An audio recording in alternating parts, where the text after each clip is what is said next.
ಸಲ ಓಲ್ವೋ ಅಬ್ಬರ, ಐಷಾರಾಮಿ ಪಯಣಕ್ಕೆ ಅಂತ್ಯ ಹಾಡಿದೇಕೆ ಕೆಎಸ್ಆರ್ಟಿಸಿ?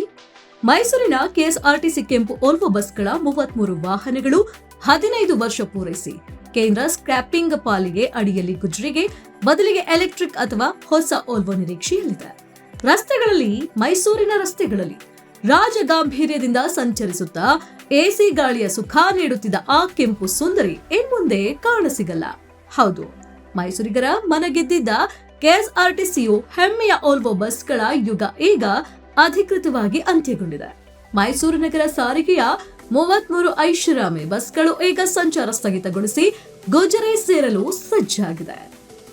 ಯಾಕೆ ದಿಢೀರ್ ನಿರ್ಧಾರ ಅಂತ ನೋಡೋದಾದ್ರೆ, ಅರೆ ಚೆನ್ನಾಗಿ ಇದ್ದ ಬಸ್ಗಳನ್ನ ಯಾಕೆ ಗುಜರಿಗೆ ಹಾಕ್ತಿದ್ದಾರೆ ಅಂತ ನೀವು ಯೋಚಿಸ್ತಿರ್ಬೋದು. ಇದಕ್ಕೆ ಕಾರಣ ಕೇಂದ್ರ ಸರ್ಕಾರದ ಸ್ಕ್ರಾಪಿಂಗ್ ಪಾಲಿಸಿ.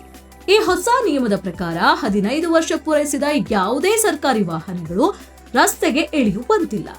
ಮೈಸೂರಿನ ಈ ಎಲ್ಲ 33 ಓಲ್ವೋ ಬಸ್ಸುಗಳು ಈಗ 15 ವರ್ಷಗಳ ಕಾಲಮಿತಿಯನ್ನ ಪೂರೈಸಿದ್ದು, ಕಾನೂನಿನ ಪ್ರಕಾರ ಇವುಗಳನ್ನ ಗುಜರಿಗೆ ಹಾಕಲೇಬೇಕಾದ ಅನಿವಾರ್ಯತೆ ಎದುರಾಗಿದೆ.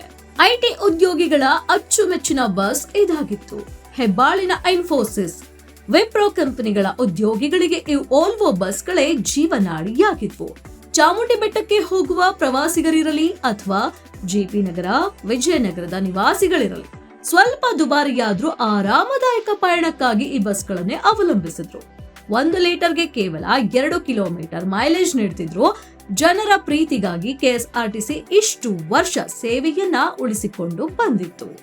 ಈ ಕೆಂಪು ಬಸ್ಗಳ ಜಾಗಕ್ಕೆ ಈಗ ಹೊಸ ತಲೆಮಾರಿನ ಪರಿಸರ ಸ್ನೇಹಿ ಎಲೆಕ್ಟ್ರಿಕ್ ಬಸ್ಗಳು ಅಥವಾ ಆಧುನಿಕ ಓಲ್ವೋ ಬಸ್ಗಳು ಬರುವ ನಿರೀಕ್ಷೆ ಇದೆ. ಆದ್ರೆ ಮೈಸೂರಿನ ಸಾರಿಗೆ ಇತಿಹಾಸದಲ್ಲಿ ಒಂದು ಸಂಚಲನ ಮೂಡಿಸಿದ ಈ ಕೆಂಪು ಸುಂದರಿಯ ನೆನಪು ಮಾತ್ರ ಮೈಸೂರಿಗರ ಮನದಲ್ಲಿ ಎಂದಿಗೂ ಮಾಸದ ಹಸಿರು.